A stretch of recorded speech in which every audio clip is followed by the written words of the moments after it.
Em 2021, o perfeito será visto em você. Nós estamos vindo dias gloriosos, de dias proféticos. Ontem nós tivemos aqui um culto sensacional, né? Um culto declarando um novo ciclo nas nossas vidas, como filhos, como casa, como aqueles que confiam no Senhor. E eu creio que o Senhor abriu uma nova temporada sobre as nossas vidas, e nós vamos tentar prosseguir naquilo que o Senhor já começou a falar no dia de ontem, amém? Vou pedir que você curve a sua cabeça, vamos orar ao Senhor. Pai, no nome do Senhor Jesus, graças te damos nessa noite, pelo privilégio de podermos estar aqui na tua casa, podemos ser a tua casa, podemos ser parte desse corpo vivo de Cristo na face da terra.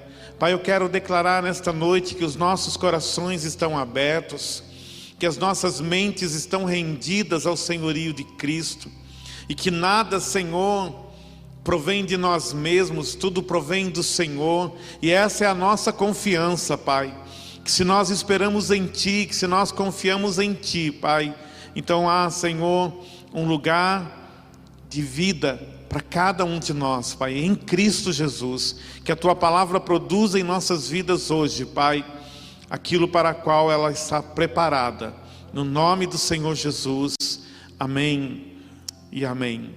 Quero saudar você também que nos acompanha pela TV Rica, e quero declarar sobre a tua vida, seja qual for o momento que você vai ouvir esta palavra, que o Senhor possa falar, possa ministrar ao teu coração, como lhe apraz.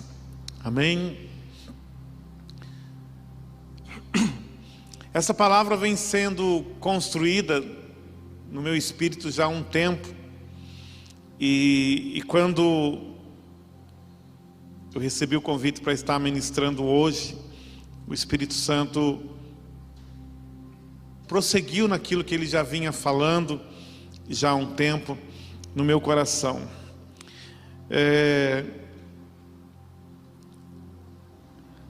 Essa palavra não começou a ser construída de uma forma assim convencional para mim. Ela começou a ser construída num dia que eu estava assistindo um filme. Você vai falar, pastor, um filme? Sim, um filme. E o tema do filme é A Guerra do Amanhã. Eu assisti esse filme, e se você não assistiu, eu vou dar um monte de spoiler aqui hoje. Já vou adiantar. A hora que você assistir, depois você só confirma se foi aquilo mesmo que eu vi. Tá bom? Mas foi um filme que me chamou a atenção, e eu já até assisti 2 vezes. Porque quando eu assisti a primeira vez, muitas coisas foram brotando dentro de mim, e eu quero usar como exemplo, não que esse filme é a base da mensagem, mas eu quero usar como um exemplo para aquilo que o Espírito Santo vem construindo. A história desse filme fala de um homem normal, dentro da sua realidade, um professor, um homem que queria romper na sua vida, queria alcançar algo a mais na sua vida, e ele tinha uma filhinha que dizia que ela mesma dizia que ela seria uma cientista, que ela descobriria a cura das doenças, né? E num dia normal eles estavam ali assistindo um jogo, de repente abre-se um portal e as pessoas vêm do futuro. E essas pessoas que vieram do futuro vêm pedir ajuda. E eles começam a dizer, olha, a nossa geração está morrendo, nós vamos ser destruídos. É um filme que tem alguns alienígenas ali. Eu nunca gostei muito de filme de alienígena, mas esse, né, eu não assisti por causa dos alienígenas, né, claro. O tema já me chamou a atenção, a guerra do amanhã. E aí então, essas pessoas que vêm do futuro, elas pedem socorro à geração anterior. E diz, se vocês não fizerem nada, não vai existir mais futuro para a próxima geração. Não sei se você já consegue entender algo que o Senhor quer falar no nosso coração. Nós somos uma casa apostólica e profética, nós somos também uma casa geracional. Nós temos sido ministrados pelo Senhor dentro desse entendimento. Então começa-se a acontecer algo na terra, as nações se unem para um propósito: enviar pessoas para lutar uma guerra no amanhã. E as pessoas começam a ir e muitos morrem nessa batalha. E então esse ator principal, ele também é comissionado para isso, e ele vai para o futuro e ele começa a participar de algumas batalhas, mas chega um dado momento, ele é levado para um quartel, porque ele foi assim escalado para uma missão especial, que ele não sabia qual era, não havia sido revelado para ele. E quando ele chega nesse quartel, esse quartel é comandado por uma mulher, por uma jovem, uma major, que comandava aquele quartel. E quando ele ficou sabendo o nome dessa major, ele achou interessante, porque era o sobrenome dele. E de repente ele vai conversar com essa comandante e ele descobre que a comandante é a filha dele. Ou seja, ele encontrou com a sua geração futura, no futuro, e a sua filha, de fato, ela se tornou uma grande cientista, como ela dizia quando criança. E mais do que isso, ela se envolveu naquela causa que muitos estavam já, toda aquela geração estava envolvida. E ela tem uma tarefa, porque eles precisam capturar um daqueles alienígenas, porque ela precisa encontrar uma proteína que destruísse aqueles seres. E ali então, com a sua capacidade, ela vai, e o seu pai começa a lutar ao seu lado. Mas num dado momento acontece algo que é interessante, que me chamou a atenção. O relacionamento dos dois não flui. E aí então o pai chega para a filha e fala: o que aconteceu? O que aconteceu que eu não sei? E aí então a filha, ela diz assim: quando você voltou do futuro, você nos abandonou. Você abandonou a minha mãe, você me abandonou. E você não nos deu essa assistência que nós precisávamos. E eu me lembro quando quando o pai vai partir para o futuro, ele fala: eu vou voltar. E só que então lá no futuro eles se encontram, e ela traz essa narrativa para ele. E ele se decepciona consigo mesmo, porque ele percebe o quanto ele falhou na sua vida, E aí ele descobre também que ele morreu anos depois, Enfim, eu não vou entrar no mérito, só estou dando um fundo para essa mensagem. E então os dois ali lutam juntos, num dado momento ela consegue descobrir a proteína que precisava para destruir aqueles alienígenas. Só que aquele quartel é invadido e ela entrega um frasco na mão dele e diz para ele assim: você precisa voltar. Você precisa voltar para a sua geração, e você precisa fazer com que isso seja multiplicado, porque é isso que vai mudar o futuro das próximas gerações. Mas mesmo assim ele luta ao lado da sua filha, e ele acaba presenciando a morte da sua filha. Ela acaba morrendo, e no momento em que ela é pega pelos alienígenas, ele é como que trazido de volta para a sua época, E aí então ele vai e ele volta para sua casa, e ele sabe, daquilo que ele viveu, daquilo que ele ouviu da sua filha no futuro. E ele chega, ele encontra a sua filha ainda aquela menininha, e ele sabe que ele precisa fazer algo, porque ele precisa salvar o futuro das suas gerações. Então vou acabar aqui a sessão de spoiler e vou entrar na palavra. Nós estamos vivendo uma guerra do amanhã. Nós temos sido conscientizados pelo Senhor de que aquilo que o Senhor está construindo em nossas vidas é muito maior do que nós mesmos. É muito mais do que os meus dias, do que os teus dias, aquilo que o Senhor está fazendo. E talvez você pense assim: pastor, mas o senhor trouxe esse filme como um pano de fundo para a mensagem, mas esse homem foi para o futuro e isso é impossível. Eu quero dizer para você nessa noite que isso não é impossível. Ontem nós fomos trazidos pelo Senhor aqui neste lugar, e o Senhor disse para nós que nós não temos que esperar o dia 31 de dezembro para nós entrarmos no ano de 2022, porque esse ano já se iniciou para nós. Amém? O Senhor está nos levando para o futuro. O Senhor está nos levando para nós conhecermos aquilo que Ele já tem preparado. E a Bíblia nos mostra, irmãos, e eu quero, é interessante porque quando esse tema entrou no meu espírito, eu falei, Senhor, mas tem base bíblica para isso? E eu encontrei base bíblica para isso. E eu quero ler com vocês em Números, capítulo 13, do versículo 23 ao 28, nós vamos ler alguns versículos. Números 13, de 23 a 28. Depois vieram até o vale de Escol, e dali cortaram um ramo de vide com um cacho de uvas, o qual trouxeram 2 homens sobre uma vega, como também romãs e figos.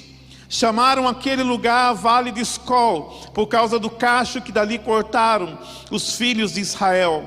Depois voltaram de espiar a terra ao fim de 40 dias. E caminharam, e vieram a Moisés e a Arão e a toda a congregação dos filhos de Israel no deserto de Parã, a Cádiz. E tornando, deram-lhe conta a eles e a toda a congregação, e mostraram-lhe o fruto da terra. Irmãos, essa palavra nos fala quando Moisés enviou 12 espias à terra prometida. Irmãos, aqueles homens foram tirados da sua realidade, eles foram tirados do deserto, que era a realidade em que eles viviam, e eles foram enviados para o seu futuro. Amém? Eles foram enviados para a terra que o Senhor já havia preparado, a terra onde a nação de Israel iria ser firmada. Canaã era o futuro daquele povo. O presente daquele povo era um deserto, mas o futuro daquele povo era uma terra que mana leite e mel. E o Senhor, antes de os introduzir na terra que mana leite e mel, o Senhor enviou 12 homens ao futuro. O Senhor enviou aqueles 12 espias ao futuro para que eles pudessem visualizar o futuro, para que eles pudessem contemplar o futuro, para que eles pudessem tocar o futuro, que todas as gerações de Israel passariam a viver como uma realidade presente. Então a Bíblia nos mostra que é possível nós acessarmos o futuro. E aqueles 12 espias foram e acessaram, e eles tocaram, e eles vivenciaram por 40 dias o futuro da nação de Israel.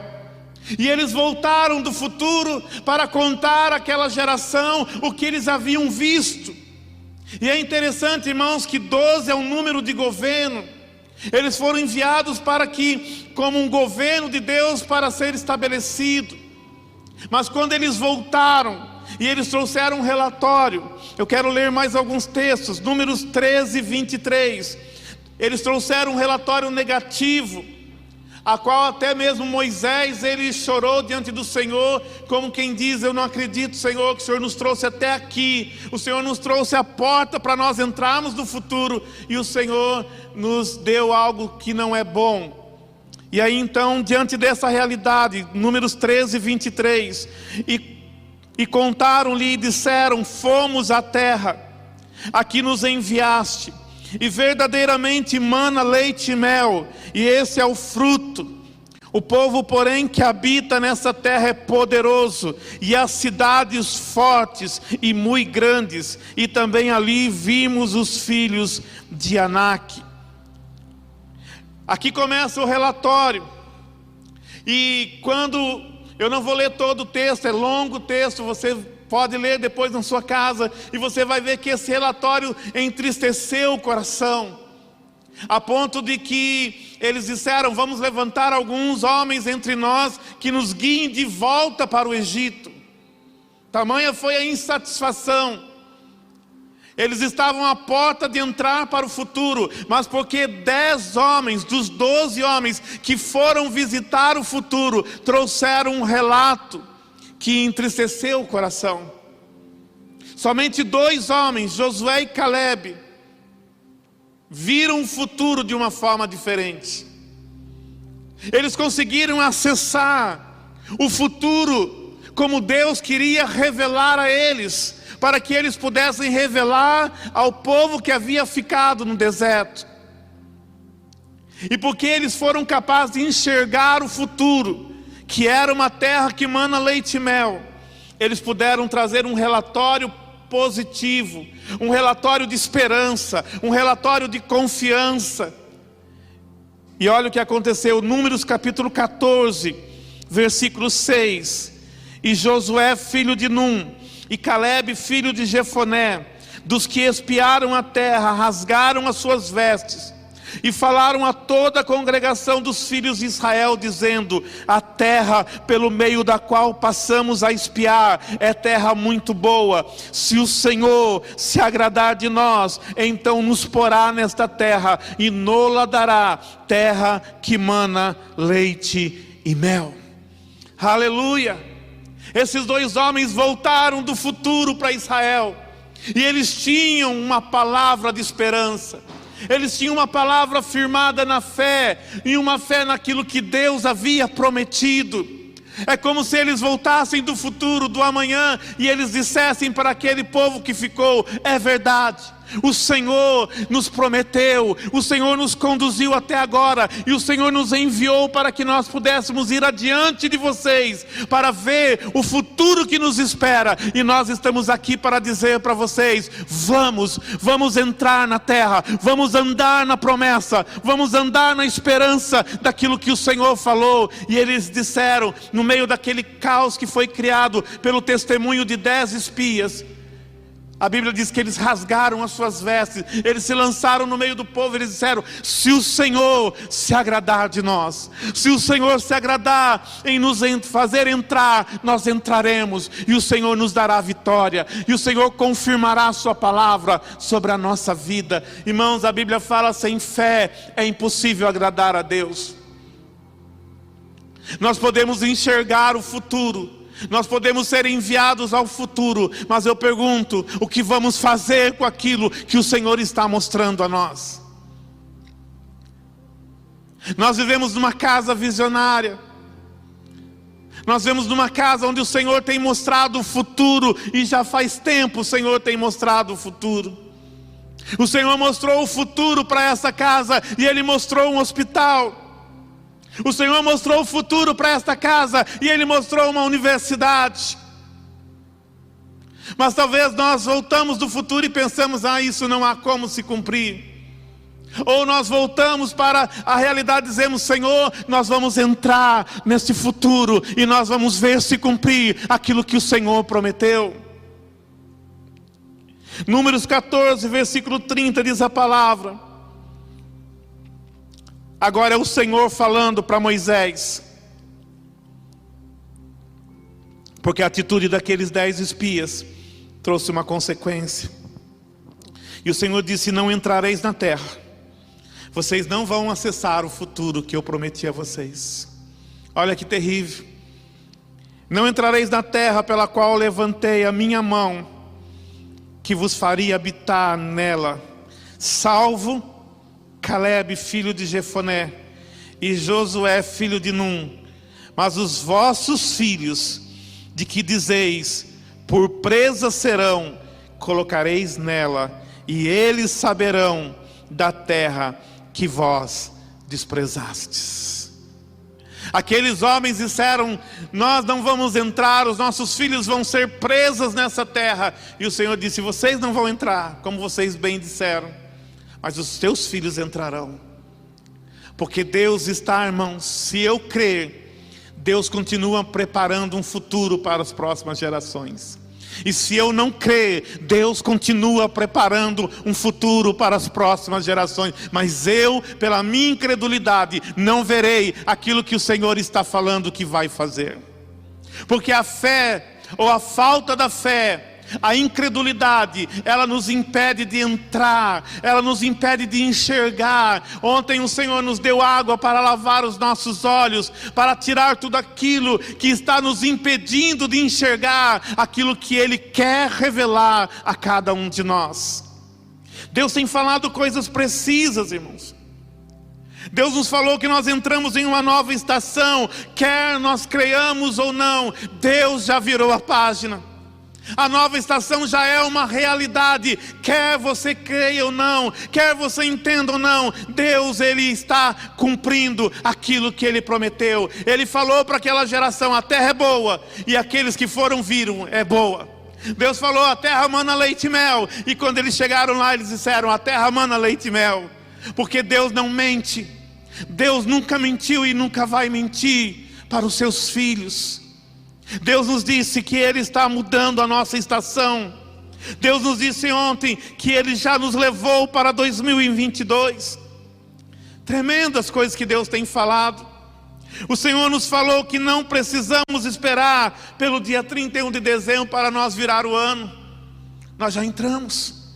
Nós já temos que começar a desfrutar. Nós já temos que crer que aquilo que está profetizado para o ano de 2022 já está começando a se tornar uma realidade para as nossas vidas, para as nossas famílias, para os nossos filhos, para as nossas gerações. Quantos de nós que abraçamos a fé há 10 anos atrás, há 20 anos atrás, e nós recebemos promessas das quais nós não nos lembramos mais. Mas eu quero dizer para você, ainda que eu não me lembre, Deus cumpriu todas as coisas. Aleluia, aleluia, aleluia. Como Josué e Caleb, nós precisamos nos mover em obediência àquilo que o Senhor já tem nos falado. Deus requer de nós obediência, irmãos. Deus requer de nós obediência. E eu quero dizer para você, cada um de nós temos sido desafiados pelo Senhor.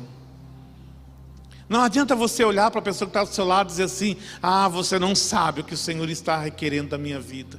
Porque cada um de nós estamos sendo exigidos pelo Senhor nesse tempo. Amém? A apóstola Leila liberou uma palavra ontem, onde o Senhor falava para ela, assim, parafraseando o que ela disse, que quando Josué mandou que o povo gritasse, a muralha caiu. Josué havia falado para eles: cada um é responsável em conquistar o território que está diante de você. Todo Israel conquistaria aquela vitória, mas cada um teria uma participação naquela conquista. E deixa eu dizer para você, meu irmão, a conquista de quem está do teu lado também vai afetar a tua conquista, para o bem ou para o mal. Olha para o irmão que está ao teu lado e diga para ele assim: meu irmão, vamos lutar junto essa luta. Nós fomos chamados para ser corpo. Nós fomos chamados para ser corpo. Um corpo bem ajustado. Alguns até lembraram de uma música antiga, né? Totalmente ligado, unidos em amor, uma família. Eu não vou cantar. A minha esposa já olha para mim e faz assim: não canta. O Senhor me falava, irmãos, quando eu preparava essa mensagem, e eu até disse que eu ia dar um crédito para o Rafinha. Ele não está aqui, ele tem aula de inglês agora à noite. Nós passamos a tarde toda juntos ali na sala. E eu estava preparando a mensagem, e o Senhor ia falando, eu compartilhava com ele, e ele compartilhava, e eu falei: Rafinha, eu vou dar o crédito para você, 50% da mensagem, porque nós fomos construindo algo junto, foi tão gostoso, foi um tempo tão produtivo. E o Senhor me falava: esse é um tempo de corrigir rotas. Esse é um tempo de corrigir rotas.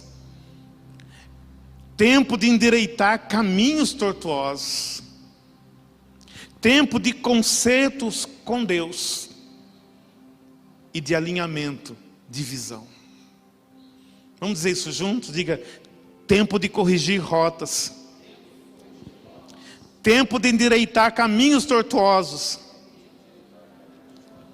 Tempo de concerto com Deus e de alinhamento de visão. Aleluia. Esse é um tempo de Deus.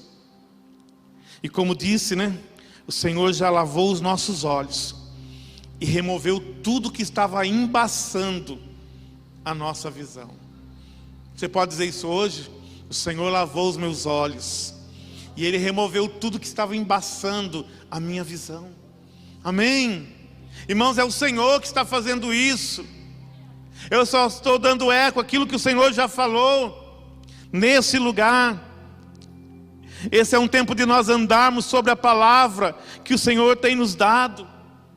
Irmãos, cada palavra liberada, ela pode ser esquecida ou ela pode ser vivida. É você que escolhe. Esse é um tempo de nós andarmos sobre a palavra. Quando Jesus veio andando sobre as águas, Pedro falou: Senhor, se és tu mesmo, manda que eu vá, e eu irei contigo. E Jesus falou: vem. E ele andou. E muitos falam, e a Bíblia está escrita na Bíblia, ele andou sobre as águas. Irmãos, eu creio que muito mais do que andar sobre as águas, ele andou sobre a palavra. Amém?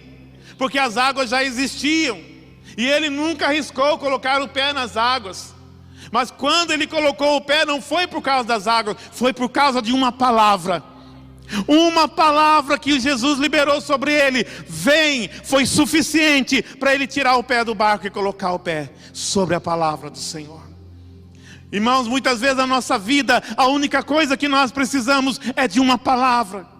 É de uma palavra específica de Deus. É de um vem. É do Senhor falando para nós: vem, sai dessa sua posição, vem comigo. Vem andar comigo sobre as águas. Mas Senhor, mas tem vento, mas tem ondas, mas vem. Senhor, mas se eu afundar, eu te sustento. Vem. Foi a palavra de Jesus para Pedro. E qual é a palavra que o Senhor tem colocado no teu espírito? Quais são as palavras, irmãos, que Deus tem liberado sobre nós? Quinta-feira passada o Senhor nos falou do 7º dia, de um dia que nunca se acaba. Quando eu lembro disso, irmãos, isso toca no meu coração, porque eu entendi o que o Espírito disse: o descanso é contínuo. Porque o descanso não é um dia, o descanso é uma pessoa, e essa pessoa é Cristo. Amém? Não é um dia que não se acaba, é uma vida que foi morta na cruz, mas que ao 3º dia ressuscitou e vive para sempre. Aleluia! Há muitas palavras sobre a nossa vida.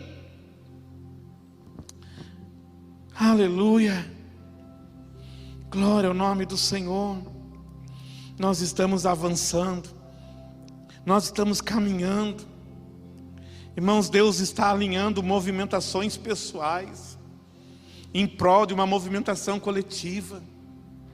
Sabe, não tem coisa mais tremenda, irmãos, quando o Senhor começa a alinhar a minha movimentação e a tua movimentação individual. Sabe, tem coisas na nossa vida que nós estávamos certos que aquilo era para a vida toda. Só que chega um dado momento, o Espírito Santo começa a mudar. Ele começa a trazer um alinhamento novo. Ele começa a colocar, ele começa a governar os teus pensamentos. Ele começa a mostrar para você que há um pensamento novo em relação a isso. Há algo novo da parte do Senhor. Pastor, mas a Bíblia fala que Deus não muda. Eu sempre friso isso nas minhas mensagens. É verdade, a Bíblia fala que Deus não muda. Ele mesmo diz: eu sou Deus e não mudo. Mas Ele fala do seu caráter, da sua identidade. Deus não muda no seu caráter, mas Ele muda na sua movimentação. Pastor, mas aonde está isso na Bíblia? Deus falou: Abraão, vai lá e tira a vida do teu filho lá no monte. Deus deu uma palavra. Abraão subiu o monte. 3 dias depois ele chega lá, e a hora que ele vai cumprir a palavra, Deus fala: agora não toca mais nele. Mudei a movimentação. Deus pode mudar as movimentações. Deus está mudando muitas movimentações esses dias, movimentações pessoais. Sabe quando você vê naqueles filmes, né? Aqueles grandes cruzamentos em Nova York, em outros lugares, pessoas indo cada um para uma direção, todo mundo seguindo o seu caminho. Irmãos, nesses dias o Senhor está alinhando as rotas, o Senhor está nos colocando lado a lado, o Senhor está nos preparando para algo coletivo que é maior do que nós. Sabe, coisas que você achava que Deus não ia te pedir, de repente Ele te pede. Porque é você que achava que Ele não ia falar isso para você, mas nunca esteve no plano de Deus que fosse desse jeito. Ele só permitiu por um tempo. O apóstolo Cristiano ministrou aqui, no modo resgate, Deus permite algumas atitudes, mas no modo edificação Deus já não permite mais, porque mudou a estação, porque mudou a movimentação, e agora Deus espera algo novo de nós. Por isso, quem tem ouvidos para ouvir, ouça o que o Espírito está dizendo. Há algo sendo falado, há algo sendo ministrado. E voltando para o nosso tema, essa guerra do amanhã, irmãos, não se vence no futuro, se vence hoje. Essa guerra do amanhã está sendo travada hoje. E é no dia chamado hoje que nós temos que vencer. Não precisamos ter medo do amanhã. O pastor Marcos falou sobre isso na oferta. Quando ele abriu o texto, eu falei: opa, está falando do amanhã. O amanhã traz suas próprias preocupações, né, pastor? Mas nós estamos vencendo hoje. Irmãos, Deus nunca é pego de surpresa. O nosso Deus se move num tempo chamado eternidade. Deus não se move no Cronos. Nós estamos ainda presos no Cronos, mas Deus está se movendo na eternidade. E Ele já sabe o que Ele vai fazer amanhã, na nossa vida, na nossa história.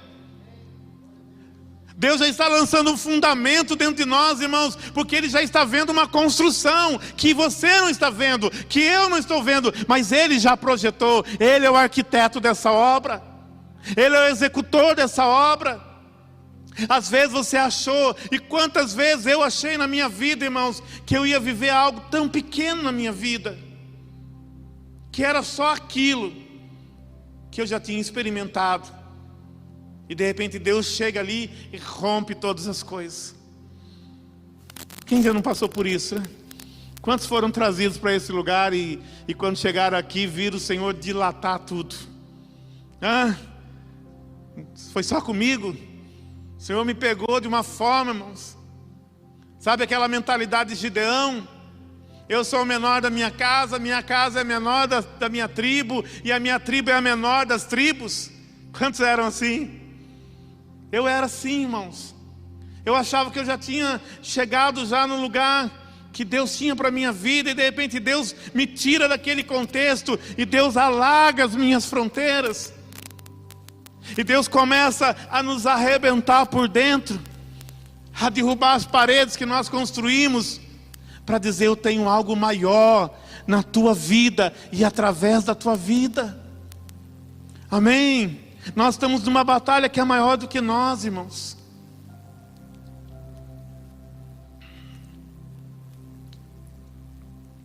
Nós só precisamos ter uma atitude como a de Josué e de Calebe. Se o Senhor se agradar de nós, então Ele nos porá nessa terra e nos dará terra que emana leite e mel. Se o Senhor está nisso, irmãos, todos os dias eu oro pela manhã e eu falo: Espírito Santo, eu me rendo. Eu me rendo a Ti, Espírito Santo. Irmãos, se tem um texto que entrou no meu espírito nos últimos anos: Ele vos conduzirá em toda a verdade. Ele vos conduzirá. Irmãos, tem hora que eu não estou entendendo nada. É verdade, tem hora que eu não estou entendendo nada. Às vezes a minha esposa fala para mim: o que você tem? Eu falo: não sei, porque eu já não estou entendendo nada. Porque Deus já mudou a movimentação, e eu achei que estava bom anterior. Eu achei que agora a coisa estava ficando ajustada, aí Deus vem e bagunça tudo de novo. Você já viu quando você está brincando e uma criança está perto, está jogando um jogo de tabuleiro?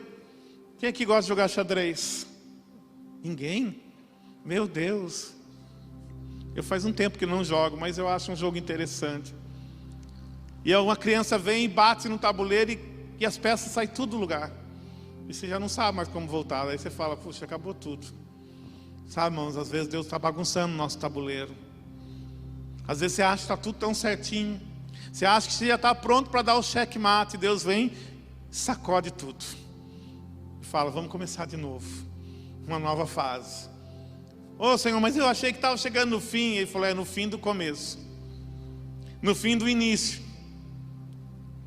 Irmãos, Deus pode bagunçar a nossa vida. Eu pergunto, Deus pode bagunçar a tua vida? Ele tem autoridade para isso. Ele tem liberdade na sua vida. Você pode dizer, Espírito Santo, eu me rendo. Não importa o que o Senhor vai fazer, do jeito que vai ser. E eu vou dizer uma coisa para você, irmãos, e Deus nem tem que nos dizer e nos dar satisfação do que Ele está fazendo, viu? A pior coisa é ficar perguntando, Senhor, por quê? Sabe por quê? Quando a gente pergunta muito, sabe o que Deus faz? Ele não fala. Porque Ele está trabalhando, irmãos. Ele está trabalhando o tempo todo. O trabalhar de Deus é contínuo na nossa vida, irmãos. Até quando você acha que Deus não está fazendo, sabe, eu acho que é nesses dias que Ele está mais fazendo. É quando a gente não vê nada. É quando a gente acha que não está acontecendo nada. É quando você olha e vê um tapume na sua vida e não consegue enxergar o que está acontecendo do outro lado. Está tudo em silêncio. Mas Deus está trabalhando. Deus está trabalhando em nossas vidas. Aleluia. E o Senhor me falava, os 12 espias representam uma geração de governo. Porém, nem todos ainda estão prontos para o governo de Deus. Sabe, irmãos, às vezes a gente acha que está pronto para aquilo que Deus quer fazer. Mas Deus, Ele olha e fala, mas você acha que está pronto, mas você não está pronto. Mas o mais interessante, irmãos, que 10 espias não estavam prontos. E eles ficaram. E só 2 espias voltaram, Josué e Calebe. E o Senhor falava, Josué e Calebe representam o apostólico e o profético. Pastor, de onde o Senhor tirou isso? O ministério apostólico e profético, irmãos, é aquele ministério, ou é aquela parte do corpo que vê e que ouve o que os outros não veem e o que os outros não ouvem. Há um texto que nós vamos ler aqui daqui a pouquinho, que quando eu estava preparando, o Senhor me trouxe esse texto, eu falei, uau, esse texto é bom. Apóstolos e profetas são generais que Deus levanta para discernir o amanhã. Irmãos, quando há um alinhamento do apostólico com o profético, e aí eu posso dizer para você, passe a luta que você passar, entenda ou não entenda, mas você está numa casa apostólica e profética. E talvez você não está ouvindo o que os apóstolos estão ouvindo. Talvez você não está vendo o que os profetas estão vendo. Talvez nem tudo que o Senhor mostra, o Senhor fala na coletividade. Porque o Senhor está preparando. Porque o Senhor está fazendo cumprir cada uma da sua palavra. Josué e Calebe representam essa movimentação apostólica, essa movimentação profética. Aqueles que são capazes de ouvir, aqueles que são capazes de ver e não se assustar com aquilo que Deus está falando, e poder confiar, porque muitos podem ouvir e voltar atrás, muitos podem ouvir e desistir, mas há uma geração apostólica e profética que está sendo preparada, uma geração que está sendo firmada de dentro para fora, para suportar aquilo que o Senhor está fazendo nesses dias. Somente uma geração apostólica e profética, irmãos, é capaz de cumprir um propósito de Deus para os nossos dias e deixar um legado para as próximas gerações. Quando o Senhor rompeu na minha vida o ministério pastoral, de uma igreja pastoral, o Senhor alargou muitas coisas dentro de mim. Eu conheço muitos pastores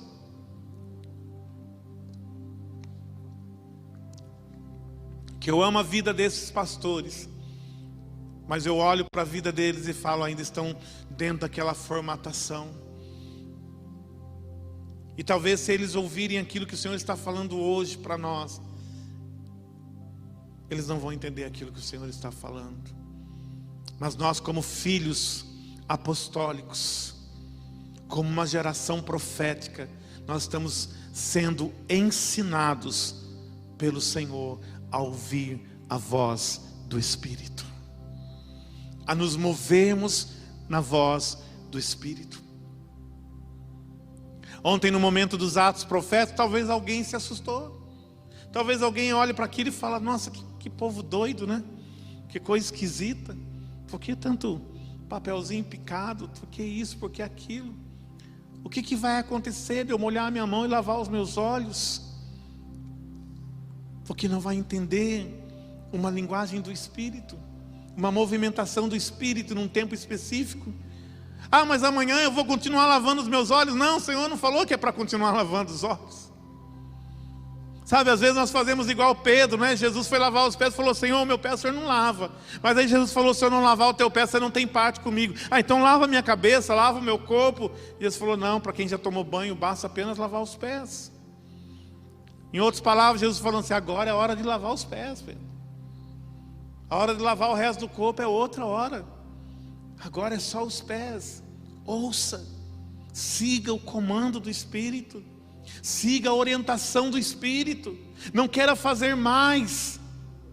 Eu imagino Noé saindo da arca e pegando um machado e um serrote, indo para o meio das aves. O Senhor falou: ei Noé, o que você está indo fazer? Senhor, eu vou cortar a lenha e eu vou fazer outra arca. E o Senhor falou: para quê? Ah, Senhor, porque eu só sei fazer arca. O Senhor falou: não, eu vou te ensinar agora a edificar altares. Porque o tempo da arca passou. Já cumpriu o propósito. Agora é um outro tempo. Apóstolos e profetas são generais de Deus, que Deus levanta para discernir o amanhã. Abra comigo Apocalipse 4, versículo 1. Quando João recebeu a revelação do Apocalipse na ilha de Patmos, aqueles eram dias muito difíceis. Aqueles eram dias, irmãos, aonde o próprio apóstolo disse assim: o mundo jaz no maligno. Eram dias, irmãos, que para viver o evangelho eram dias muito difíceis. Eu comparo mais ou menos como seria a igreja hoje no Afeganistão. Eram dias mais ou menos assim, certo, pastor Marco? Mais ou menos isso na China. E João está orando, ele está buscando o Senhor. E o Senhor começa a revelar para ele coisas tremendas. E o Senhor começa a mostrar para ele como estava a igreja, como ele via a igreja.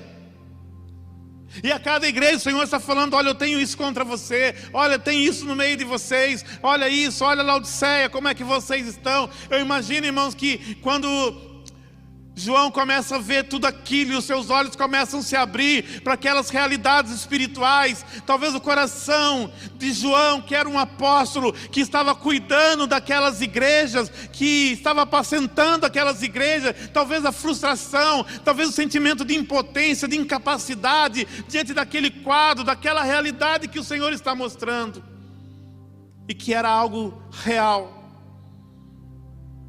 Diante disso, o capítulo 3 se encerra com Laodiceia. E o capítulo 4 começa com esse versículo. Olha que tremendo. Depois dessas coisas, depois de tudo isso que o Senhor mostrou para ele, olhei, é João falando, e eis que estava uma porta aberta no céu. Aonde que estava a porta aberta, irmãos? No céu, porque se fosse no lugar onde ele estava, ele tinha fugido. Amém? Uma porta aberta no céu. E a primeira voz, como de trombeta, ouvira falar comigo, disse: sobe aqui e mostrar-te-ei coisas que depois destas devem acontecer. Aleluia. O que foi que Jesus falou para João? Sobe aqui, João, porque eu vou te mostrar o amanhã.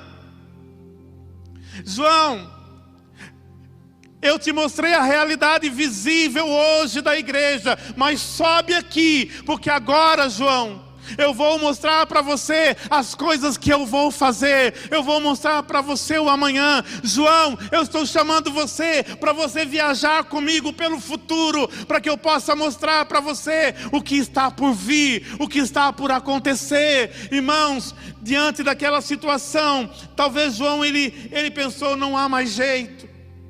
Sabe por quê, irmãos? Nós queremos muitas vezes, diante das circunstâncias, nós queremos medir Deus no meio das nossas circunstâncias. Como o pastor Marco falou aqui, ainda que você não tenha, creia. Ainda que hoje você não possa, creia. Porque não são as circunstâncias que mostram para nós quem é Deus quem mostra para nós quais são as circunstâncias. Mas para isso, irmãos, nós temos que sair deste nível.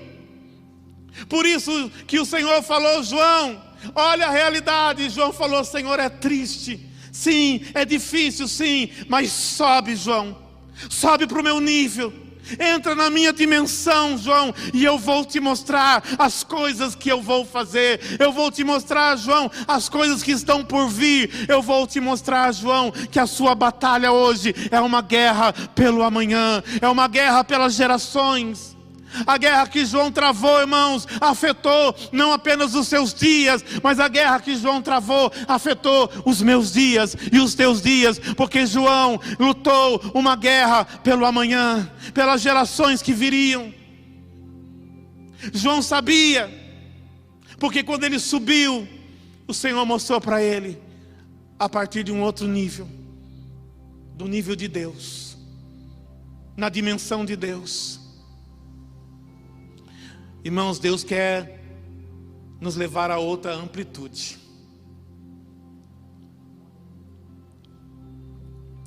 Eu moro no primeiro andar. Eu não gosto muito de altura, né, Anderson? A gente trabalhava junto. Já da minha sacada, já não gosto de ficar olhando muito. Mas já tive a oportunidade de ir ao 16º andar e olhar lá de cima e dar aquele gelo, né? Assim, a minha esposa falou, tem que ter vidro e mais ainda a tela de proteção para chegar lá no 16º andar e olhar.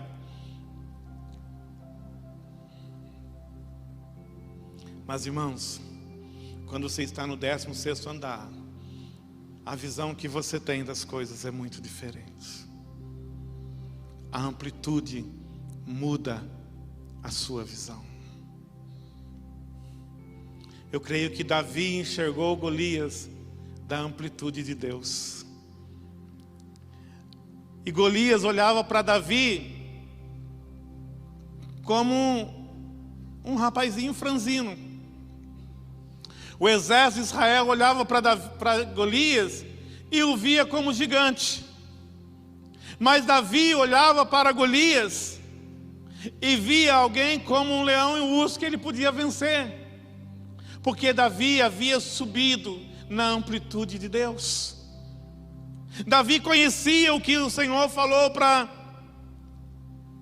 João: sobe, sobe. Olha para o irmão que está do seu lado, diga para ele assim: sobe. Sobe, foi a palavra do Senhor. Sobe para você enxergar com os meus olhos. Sobe para que você possa ver aquilo que eu estou vendo, da forma que eu estou vendo. Irmãos, Deus está nos chamando para um outro entendimento de vida cristã, de paternidade, de que é ser filho. Sobe, sai desse nível. Sabe, às vezes as pessoas estão tão presas a coisas, a conceitos e preconceitos, que não conseguem romper. Entra ano e sai ano. Eu não creio no profético, eu não entendo o apostólico. Sobe, sai desse nível. Irmãos, a história nos mostra que houveram homens ao longo da história que viveram além do seu tempo. Você crê nisso, pastor Marcos?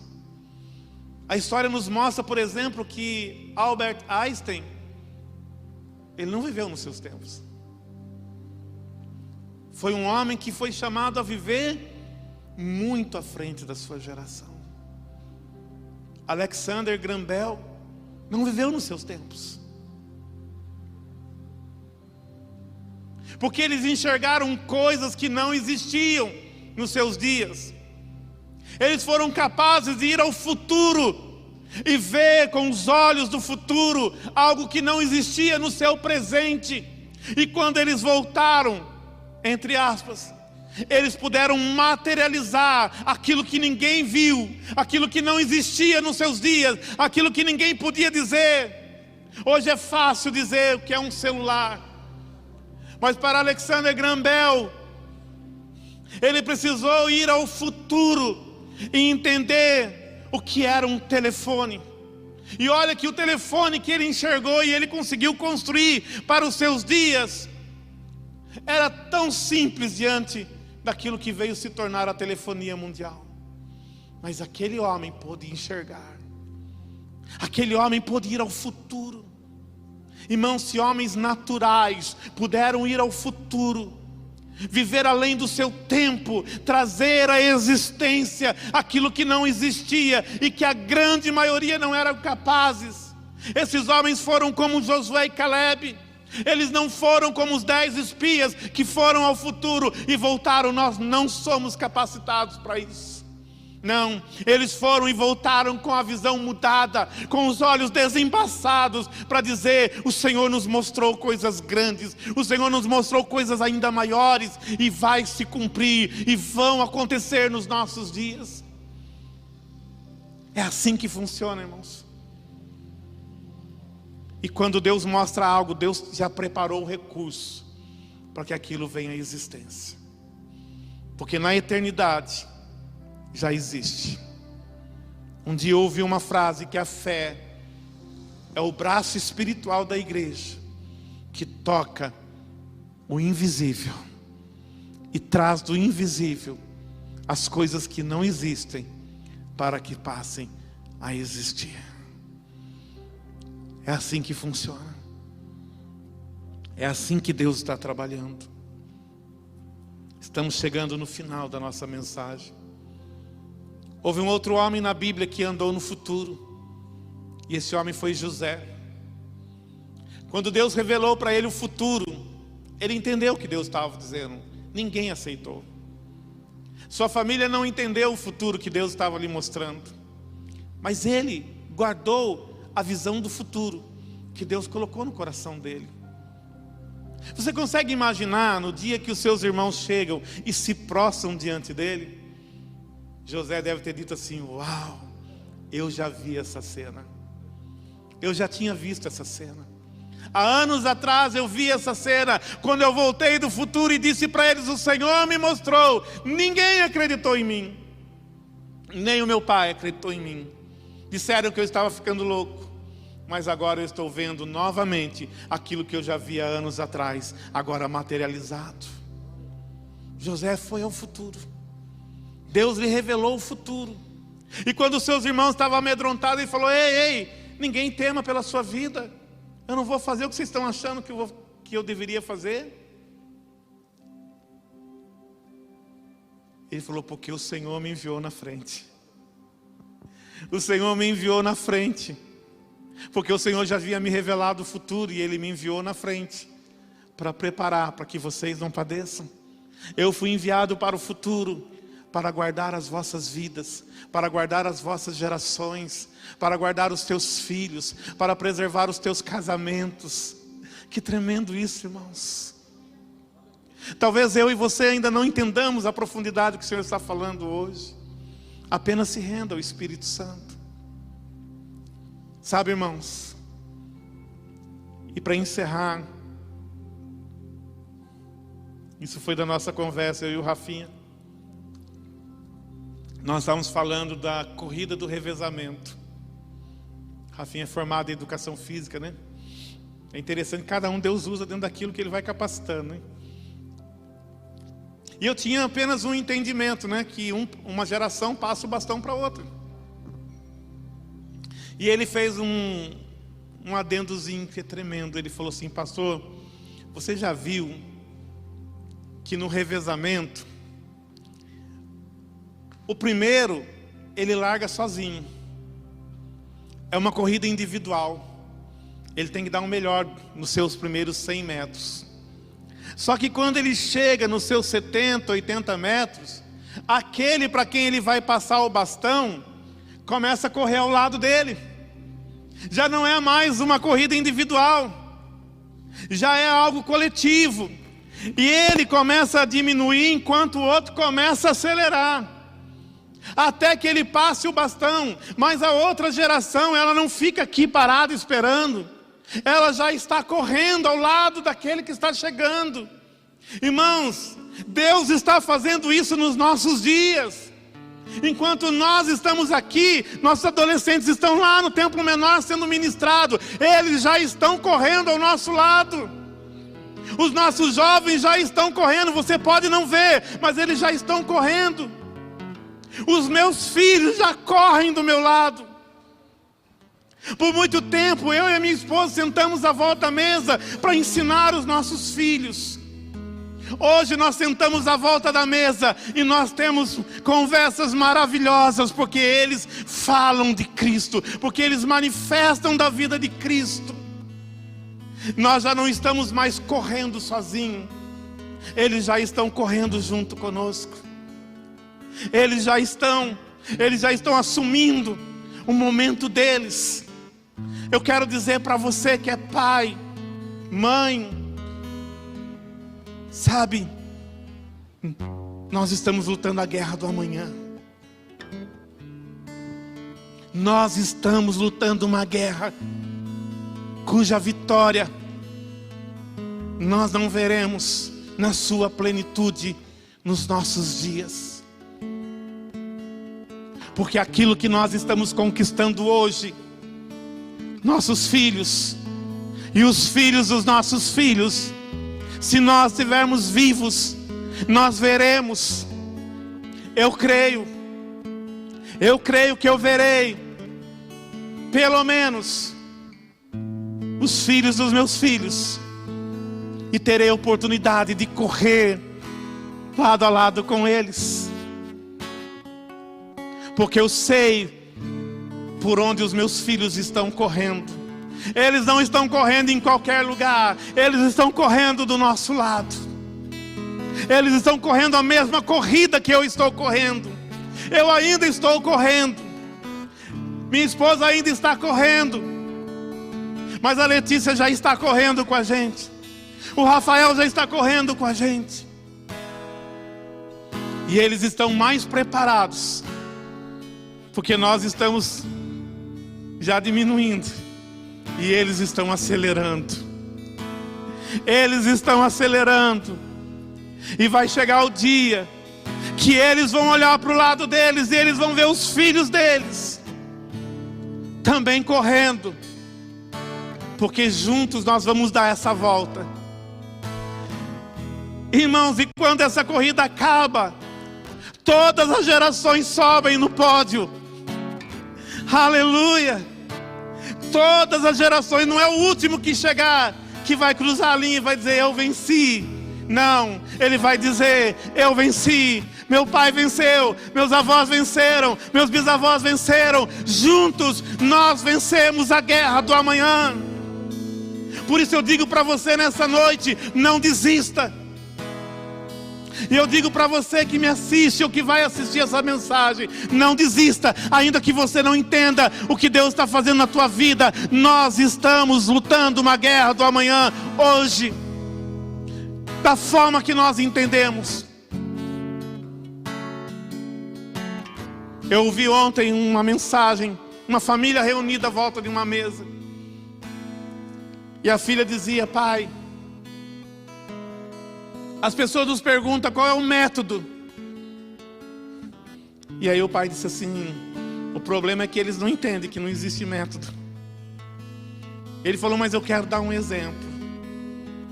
E ele disse: o que eu aprendi com o Senhor é que eu tenho um copo e os meus filhos têm um copo. Se o meu copo estiver vazio, dificilmente a minha próxima geração vai poder ter algo. Se o meu copo está no meio, eu ainda não tenho para repartir. Se o meu copo já está cheio, o copo cheio, irmãos, ainda é a sua medida. Pastor, eu estou com o meu copo cheio, eu estou aqui com uma garrafa que tem mais ou menos uns 70% da água que estava dentro dela. Mas se ela tivesse cheinha, ela seria uma medida exata. Se o teu copo está cheio, deixa eu dizer para você, ainda não é a medida para a sua próxima geração, é a tua medida. Pastor, então qual é a medida? É o transbordar. É quando começa a transbordar do teu copo, da tua medida, que começa a encher o copo das próximas gerações. Então não desista. Se o teu copo está meio cheio e meio vazio, não desista. Renda-se. Se o teu copo já está quase cheio, glória a Deus por isso, mas ainda não é a medida de Deus para a tua vida. Não é nessa medida que nós vamos vencer a guerra do amanhã, irmãos. Essa medida só nos sustenta, essa medida só nos basta. Mas não é esse o propósito de Deus. Deus não quer dar a nós uma medida que nos baste. Deus quer dar a nós uma medida que nós possamos derramar sobre as próximas gerações. Uma medida que vai além de nós, uma medida que vai além de mim mesmo, que toca a vida dos meus filhos e que pode transbordar o copo deles para as próximas gerações. Essa é a medida. Essa é a medida de Deus para cada um de nós. Vamos ficar de pé nesta hora. Aleluia. Em 2021, o perfeito será visto em você.